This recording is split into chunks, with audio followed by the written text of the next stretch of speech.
కొన్ని పనులు ప్రారంభించేటప్పుడు కూడా మంచినా చెడునా అనేది మనకి తెలియదు.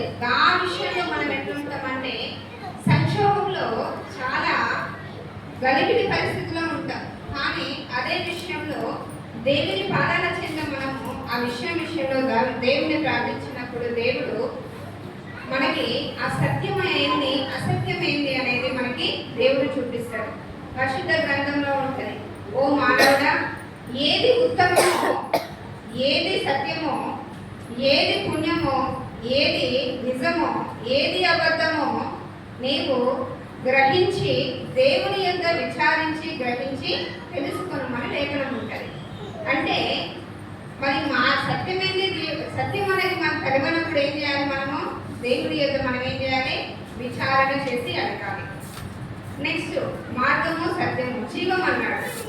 మనము అనేక వ్యాధుల్లో బాధల్లో మనం ఉంటాం. కొన్ని నిస్సహాయ స్థితిలో మనం ఉంటాం. ఎలా ఉంటాం? ఈరోజు